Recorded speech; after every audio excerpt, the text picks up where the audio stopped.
My friends, welcome to the Teresa Lusk Show. I'm super excited, as I always am, when we have these wonderful guests. Today, I'm going to be honest, I'm going to be a little biased. We have a woman who's coming on the show today, and her name is Stephanie Maier. Stephanie is a global trainer. She is a speaker and author focusing on advancing the principles of free markets, limited government, and individual liberty.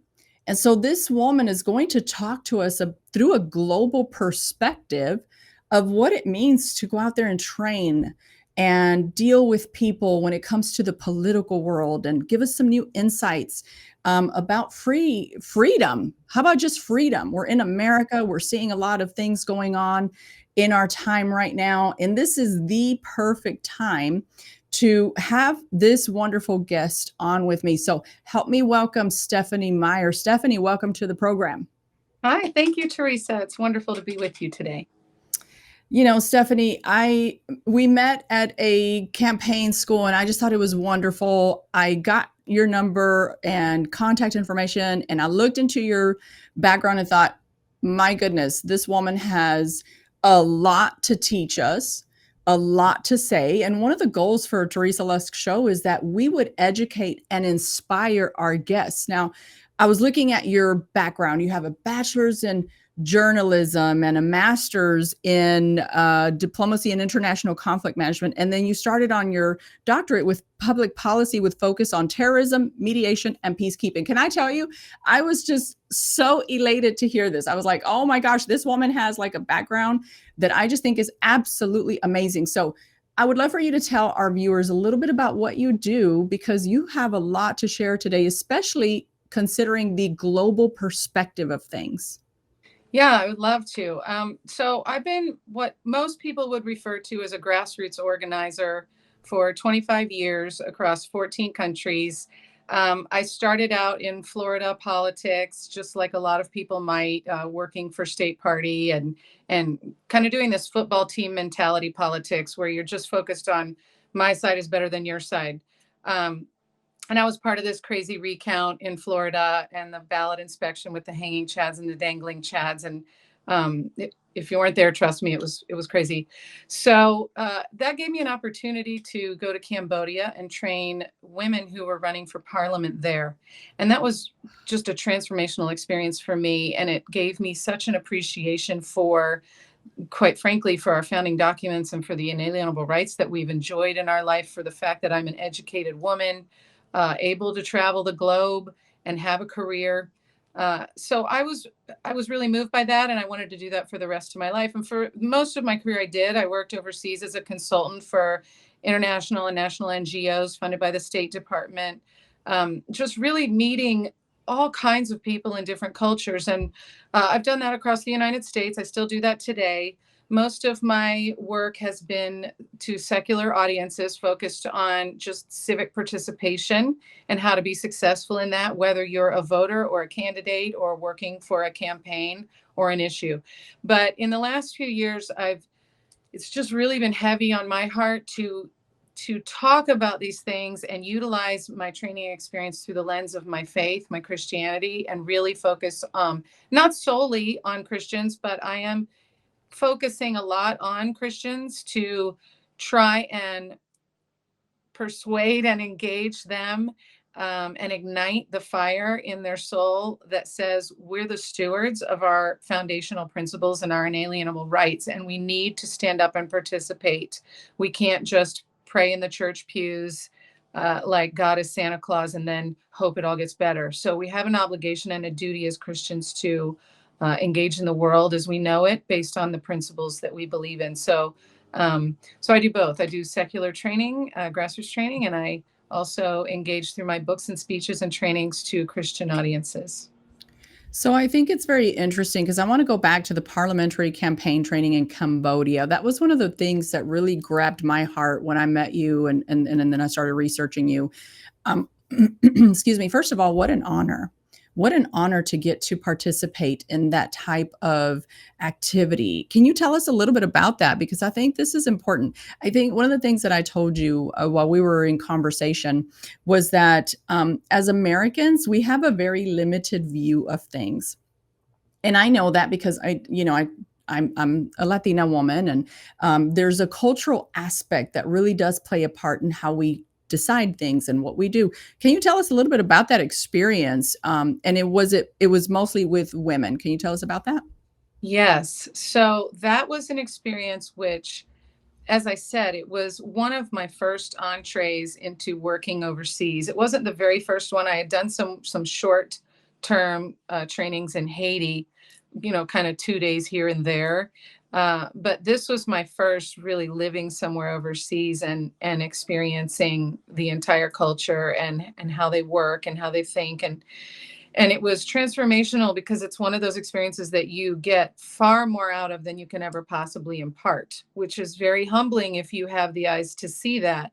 And I needed that. I needed to live abroad and really walk in the shoes of other people, to have empathy and compassion in a way that would help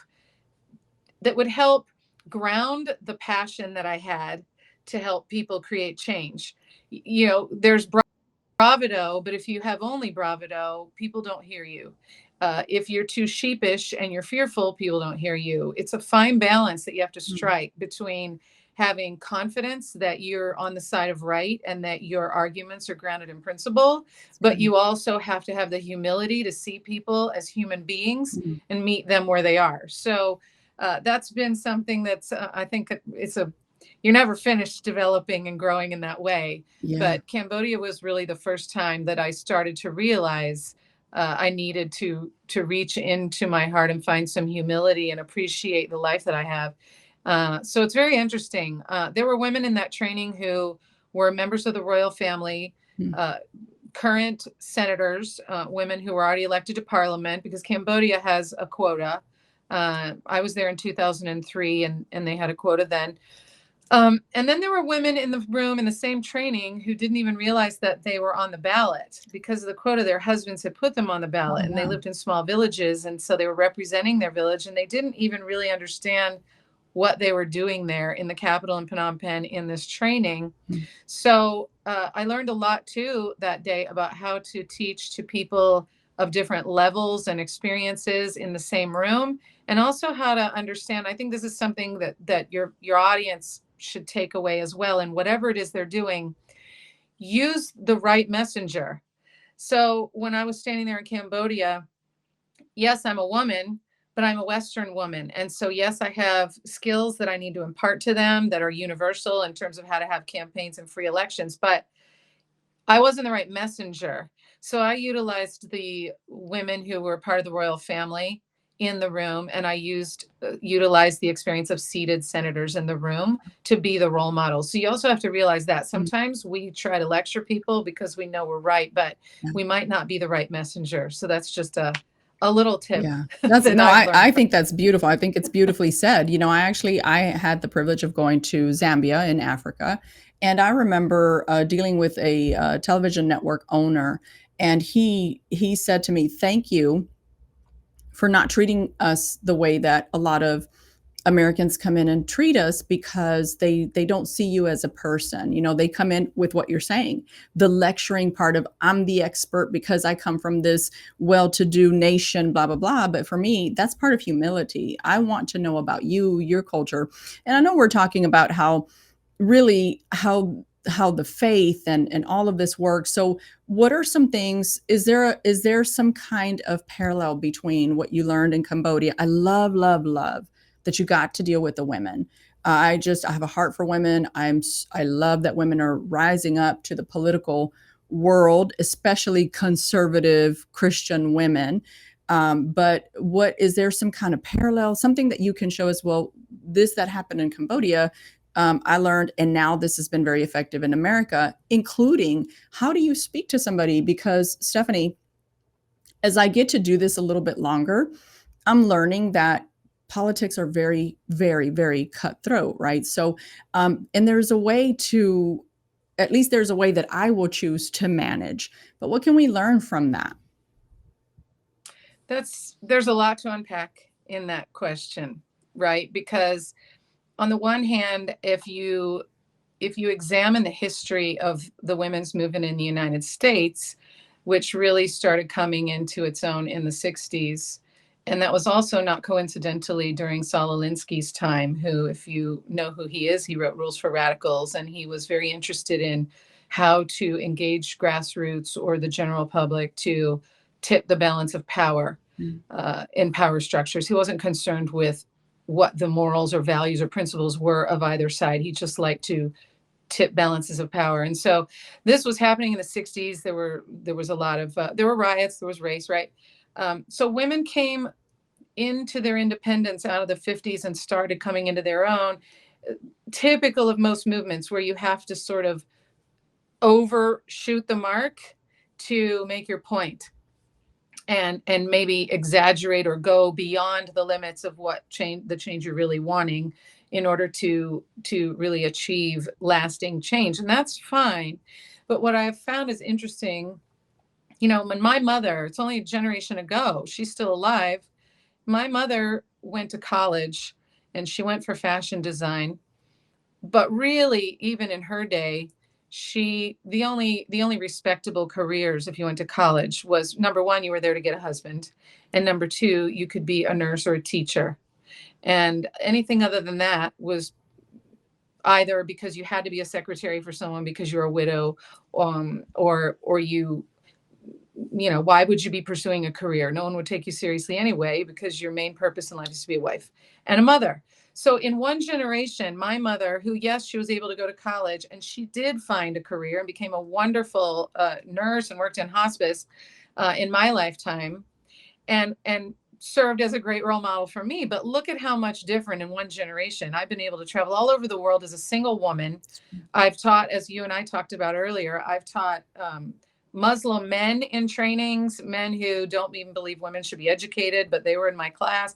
So what I want to say about that is, I think it's important for each woman, at least in my journey, it's been important for me to be intentional about the kind of woman I want to be.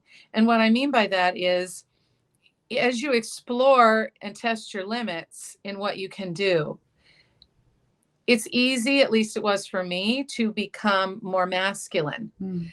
We think we have to be powerful, and the only role models we had in history to do that with were men. So we tend to take on male traits. And there's nothing wrong with that, in the sense that we're very complex individuals and we all have feminine and masculine qualities. So I don't mean that. But what I'm just trying to convey is that I've learned, the more experience I get, the more I understand what it is that I want to say. And I know that I am basing my experience and my knowledge on principles that are timeless, the less I have to lean into being aggressive, and the more I can relax in the knowledge that I'm on the side of principle. And I don't even have to get angry at people who don't agree with me.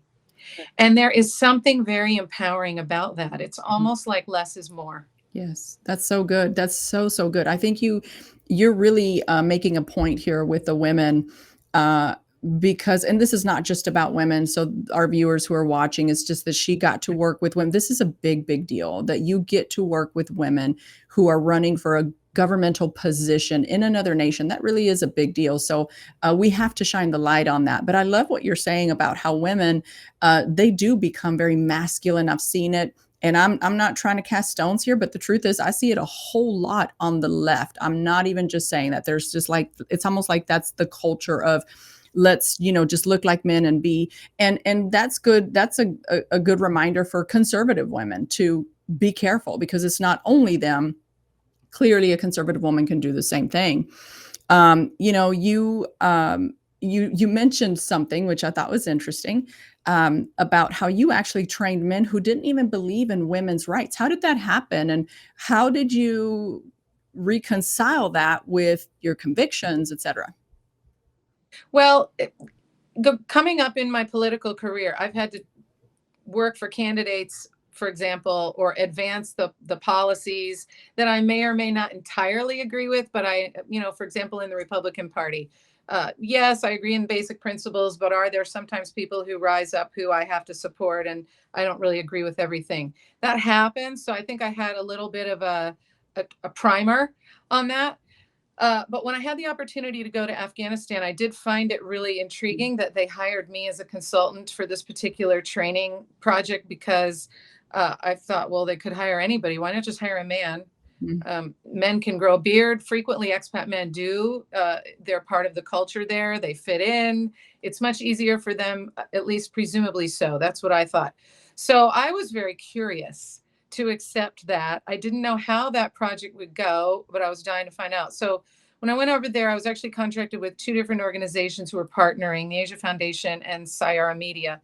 And so I had two projects, but one of them was training national political party leaders on how to have elections, how do you grow your party, vet candidates, have a platform, and so forth, do voter outreach.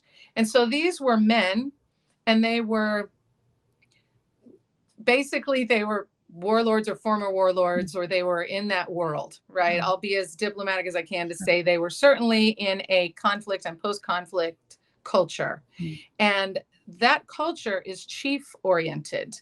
So village chiefs really rule the roost, and what your village chief says goes, including if you're going to have quote unquote free and fair elections, you vote the way the chief says. Women there, for example, were highly concerned that men would know how they voted, their husbands would know how they voted, even though the men's and women's polling places were segregated and there were no men in the women's polling places. So this is a highly segregated society, highly tribal. And to this day, it is still like that. It has been for thousands of years. So I didn't know how it would go training these men who, most of them certainly didn't value women as equals. That's number one. Some of the parties represented there had platforms that included uh, not wanting women to be educated, believing that girls shouldn't go to school. Mhm. And I was training all of these different parties. There were probably, I think it was 37 political parties represented in this class that was a week long. So that's where I focused, and I would still do it. I would focus on the skills that I'm teaching, Mhm. because I'm imparting grassroots skills which are agnostic. Right. What are the how do you write good messages? How do you reach Mhm. out to voters? I'm there as a guest in their country, and I'm Mhm. training all. Yeah. So, hopefully there was a Republican Party there. There was a I forgot the name, but a pro freedom party, pro representative government. It ran the gamut because they have true multi-party system, unlike the United States. Mhm. So even though we technically have multi-party, there were about, I don't know, 10 different candidates for president on the last presidential ballot, but people don't remember Wow. that because it's only the two. So I come knowing, kind of to get back to your question, I come there as a guest in someone else's country, and I believe that you need to start from where they are. You don't come in, you know, guns ablazing, trying to impart your glorious wisdom onto another culture that's been thinking the same way for thousands of years. I think that would be naive and ill advised. So, one of the things I did, and if I can tell a quick story about Mhm. that, one of the things I did was I I covered my hair. I certainly didn't Mhm. wear a hijab or anything, but I covered my hair, and I did that. Expat women had a choice to do that or not. I did that, and I also dressed very conservatively, where you basically, the rule is you cover your torso. You don't want to show any curves. So I was more formal with these men in the class because I knew that would be what I needed to do to be respected. Well, there was another woman from NDI, actually, National Democratic Institute, and she was there training women, and I think it was on microfinancing for small businesses. And she was in a different area. This was a big building that was hosting a lot of trainings like this. And she was training this group of women. And whenever there would be breaks for lunch, for example, men would leave the class and go congregate with men, and women would congregate with women. That's, like I said, segregated society. And so she and I would sort of got to talking over the course of the week and struck up conversations, and we had a lot in common in the sense that she was pointing out to me, she said, there's something about you I've been really wanting to ask. we're both college educated. We're both Western women. We're both independent. You're here by yourself, and so am I. We are all these things. We're career oriented, and we know who we are. So I don't understand for the life of me why she was saying this to me, I don't understand why you would cover your hair Mm. and capitulate to this patriarchal, Mm. oppressive society like that when you don't have to. Mm. Because not every, and it's true, not every expat woman was covering her Sure. hair. Some were, and I was one of them. And I said, oh, well, yeah, that's a good question. And you're right. You and I have a lot in common. Everything you said is true. But there is one big difference between you and me. And she said, well, what is that? And I said, I want them to hear me. Amen. Yeah. So if I go in that classroom and I'm more interested in making the point that I'm an educated woman and I can have long hair and they have to just deal with it, that would be the equivalent of me walking into a meeting or a training in the United States wearing a two-piece bathing suit and expecting everyone to listen to my words and not be focused on that. Right. So I think that is a story that speaks to a larger problem that we Yes. have in our country, Yeah. which is, let's say, for example, this, you and I met somewhere and we strike up a conversation, and let's say you have a completely different point of view on things. If I'm just so focused on, I'm right and I am going to educate you and I'm going to be who I am, and let's say I wear my hair a certain way, or I have a lot of piercings, or whatever it is, but I'm going to be provocative, but I expect you to respect me, there's a mixed message there that isn't really even reasonable to expect people to understand. Yeah.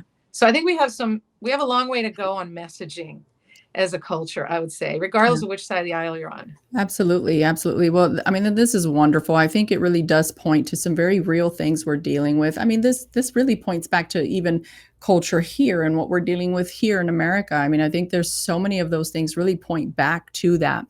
You wrote this book, The Righteous Fight: Reclaiming the Soul of America, and we're going to put an overlay up for you so that our viewers can see this wonderful book. There we go. The Righteous Fight: Reclaiming the Soul of America. And, I want the viewers to hear a little bit about this book, Stephanie, because I was making notes on this great book, and I was super excited. I couldn't wait to get a hold of it, and just even the the combination of faith and the political world, or really, if we really label it correctly, the governing, because it's really about governing. And when you look at it from a spiritual perspective, you understand it's governing versus politics. And that's a big divide. I don't know that a lot of people understand that. Even conservative Americans, they don't really understand the difference, because you have to have a somewhat of a faith based, where everything is based on your faith. When you come at it from that perspective, you understand the difference between governing versus politics. And so I was looking at some of the notes that I was taking, and you talk about some things, but one of the notes that I made here was that you kind of bring up the reality of the spiritual battle on earth and even among other nations. Can you kind of take us through that a little bit, and just reference your book, whichever points you want to make? Yeah, lots of points. First of all, I think, well, let's just start with square one, which is whether you're Christian or you're atheist or you're Jewish or you're Muslim or anything else. We are a country that is a true blend of all of these different cultures, right? And that's how we were founded, was to be a big tent that could tolerate lots of different beliefs. And at the same time, we were founded on Judeo-Christian principles. And there are a lot of people who like to debate that, but it's just not debatable. The founding fathers wrote extensively on their belief that the country must be rooted in morality and people of faith, that we were endowed by a creator with inalienable rights. These things are the foundation and basis of our Declaration of Independence and our Constitution. So it's important to start from the understanding that no matter who you are, every single human being ever born on this planet was born with dignity That's right. and was born with a purpose. We're all created Yeah. as creatures of potential. So even if you're not able to exercise that potential because you're born in a terrible situation or you're born in a terribly oppressive country, Yeah. you are still a creature of potential with incredible meaning and purpose to your life. So if we start from that basis, we have to understand that freedom is the underpinning of that. You can't, whatever your passion is, whatever your cause is, whatever your concerns are in life, whomever you love, whatever you want to do or help, you can't do any of it if you're not free. Mhm. So we That's good. have to start with a solid foundation in freedom and then understand, as I write in my book, that Christians have been the stewards of that freedom, of those founding principles since our country began. Yeah. And it's an understanding and recognition that we're the stewards that has, for decades, kept the United States in a place where we basically, whether you were Christian or not, we all pretty much understood and agreed on basic principles of right and wrong. We could all pretty much agree on the basic principles of reality. And it's been since the Christian movement, Christians have ceded their responsibility as stewards of our freedoms and our inalienable rights, that we've lost our way in terms of what is right and wrong, what is real and what isn't. And so my book is a clarion call to Christians to say, it's not saving people. It doesn't talk about the gospel. It's Mhm. talking to people who are already there and saying, the earth isn't just a waiting room until the rapture. You're Mhm. here with a purpose. Yeah. So as long as you are breathing and you have air in your lungs and blood going Mhm. through your veins, you are supposed to be standing up for God's timeless principles. That's right. And sometimes I will just give a caveat. That doesn't necessarily always mean you're a righteous warrior out there like I am, talking and being bold. Some people are bridge builders. We need bridge builders. Some people are peacemakers. We need those. But we need to know what our role is, and we need to know the right time that we Mhm. should be expressing that role. And my concern and my observation in America has been too many Christians are not stepping up into any Right. role. They're passive and they're retreating from this discussion of what good governance is. And that's what I want to see change. Sure. Well, and part of the reason why I've seen that happen a lot as well, lots of criticism from people because the some of the faith community doesn't believe that Christians have any role in government.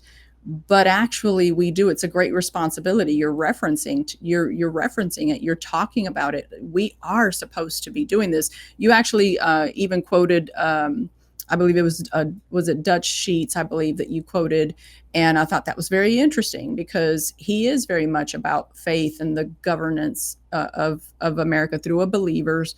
And so I just thought it was really, really neat. Can you tell us a little bit? I wrote this. The other note I wrote was practicing your spiritual muscle. What does that mean, and why is this book important to the viewers, Stephanie? What is this book going to do for our viewers? Well, it's two parts. So the first half of the book is called the beginning of the it's wait, the first half of the book is called the end of the beginning. To get it straight. And the second half of the book is the beginning of the end. And the reason I did it that way is I the first half of the book covers how we got to this place we're in now. Mm-hmm. So as I said, we're stewards. Christians are the That's good. stewards of God's good governance. And so what did we do in history that we got right? What have we Mm, done in history that we got wrong? that's And good. what are we misunderstanding today or distorting about history? So the first half of the book really puts into context the United States of America and the Christian's role in it, in safeguarding freedom.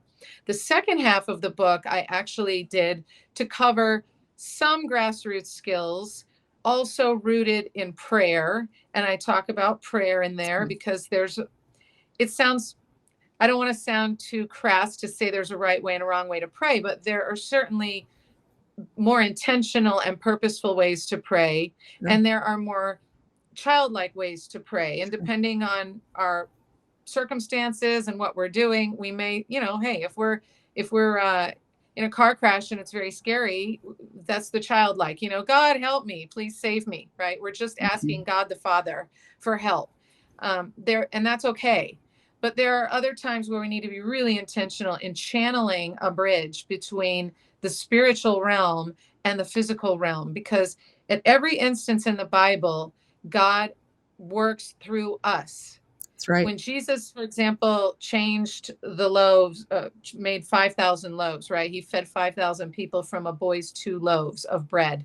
He didn't really need the boy and his 2 loaves of bread, right? Surely we don't think that. Sure. He worked through the boy because God loves to partner with us. He created us in his image, and he gives us this just glorious honor of being a small part and being a channel for something amazing God is trying to do. And so he gives each of us a window of opportunity at different times in our life to partner with him in something. And we Mhm. have to seize on those windows or we miss it, and God will Yeah. use someone else, because God's plan is going to be enacted Yeah. regardless. It's just a question of, are you going to be part of it or not? Sure. I think that's great. I think this it's such an opportunity to show yourself faithful and available, and the Lord can say, "Okay." I really believe that's how He gets a lot of work done. Is there's just some faithful people He knows are going to be willing to take it on, whether it's hard or not. Just with Him, I think it's great. Maybe I would even encourage our viewers to begin to pray that you would ask the Lord, how can I be used in this season at this time? It's amazing, Stephanie, how you were talking about how you went to the Middle East, and what a privilege. But I thought about that with you, and I thought, that is just, I think the Lord knew she would be willing, that to take this on and to do something that most people wouldn't go to the Middle East, let's be honest, let alone a woman, right? When you understand the cultural expectations and things of that nature. So no doubt you've had such a privilege and an honor, I think, that you get to do this and represent God's desires for all nations, really, and bring it in such a diplomatic, wise way. I think it's so, so important. So, my viewers, for those of you who are tuned in right now, we are on with the amazing Stephanie Maier, and she is a global trainer. She's had the opportunity to work with so many different cultures.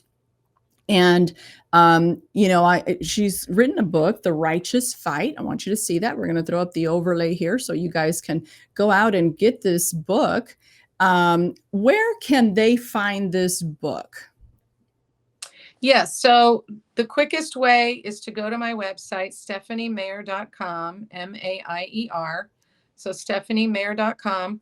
The book is right there on the front. And if you click on it, it will take you to my store where you can buy the book. And you can also look around at some other books. I wrote a children's book too, which is a Christian book, and some other things. But, just one more point too on what we were just talking about is, I think it's important for Christians to really also understand, when you think about what is my role.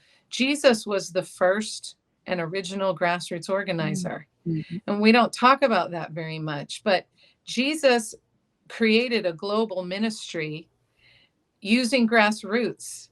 And he did that by, what did he do? Did he use statistics or did he use stories? He used stories. Did he talk in a way that met people where they are and that what they could understand on their terms, using examples they can relate to? Yes, he did. He didn't talk centered from himself solely. He always spoke the truth, and he never compromised his principles. So he didn't water down his principles to bring people in. That's another thing that I notice some Christians will do, is they will stand down and be quiet about what they think about certain Mm-hmm. issues because they're so afraid of offending Yeah, somebody that they don't realize that they've stopped speaking the truth yeah. altogether. So it's very important. I think Jesus is actually the best model we can have. He also, did he sit inside the safety of the temple and have people come to him? No. He went out into the secular spaces and uncomfortable places of the world, and he met people where they are. Yeah. He took questions, he listened, Mm-hmm. he answered truthfully, and never compromised. But did he ever say to somebody, Well, I already told you who I am. If you don't get it, well, you're just an idiot. That's on you. Right. No, he didn't do that. So I think if we really stop and think about effective discipleship, effective ministry, effective grassroots, because it's all this really one and the same, Mhm. it's engaging people to consider something that they perhaps hadn't considered before, and then to join you in supporting that idea and spreading it. That's what that Right. is. Yeah. So I think if we think about the Mhm. best ways to do that, which is what I talk about in the book, um, we would be a lot more effective and a lot less frustrated. I Yeah. know when I like I said, lean back and relax, knowing that I am speaking truth, then I have no reason to be angry if someone doesn't understand me. As a matter of fact, that person probably needs my patience more than ever, more than Yeah. anyone else. And I do talk about, so the second half of the book really focuses on grassroots skills a little bit more, but I do trainings, and I give speeches to churches and groups all the time. So again, That's if you go to wonderful. stephaniemaier.com, I Yeah. can come visit you. Yeah, I think that's great. I think churches could definitely benefit, and I know that the course that I was taking was a little bit more, very specific, but it was still great training. I mean, you really were one of my favorite trainers there, and I just absolutely loved it. So, thank you for what you're doing. Thank you for your bravery, your willingness, your faithfulness, your boldness. I know it takes a lot. I want to throw up your overlay one more time, and if you could tell our viewers where to find you. The Yes. overlay of So yeah. So here's your book. So they're going to go to your website for that. But then we want to see how you spell your name exactly so that they can go find you. So where could you direct our viewers to? yes. So I believe you see my name up on the screen now. Mhm. So stephaniemaier.com. Okay. Easy as pie. If you go on there, besides clicking on my book, if you scroll down, you can see my background, my beliefs. My email is at the bottom. I believe my phone number is actually even at the bottom. So you can contact me. There's a resume and lots of examples of organizations where I've spoken. So, like I said, it's really my mission and my purpose is to engage with as many people across the United States because this is a wonderful country that made me. It gave me every opportunity I had, and I love this country. And I think she's hurting. We're divided, and we Yeah. need to engage Christians to stand up and model the good principles that are the basis of our founding. So I'm That's happy to great. to travel and meet as many Awesome. people as I possibly can. Well, that's awesome. Well, Stephanie, I really want to thank you for taking the time, for being with us and inspiring our viewers to, maybe really say, I think I can be used for more and represent God here on the earth. So thank you so much. It's been a pleasure. And we'll be in touch. So I really appreciate you coming on the show today. Thank you. And can I just leave your viewers with one thought? Sure. Is just ask yourself, what is God asking me to do that I'm too busy for? That's good. I'll leave That's you with good. that. Hey, well, that's going to challenge everybody for sure. Because we all say we're busy. So, anyway, thank you so much. And God bless you. And for the rest of those of you who are watching, I just want to share a brief message with you. Everybody needs a little direction in life. Everybody. We all need direction. We need sometimes just to hear from God and say, God, which way are we going?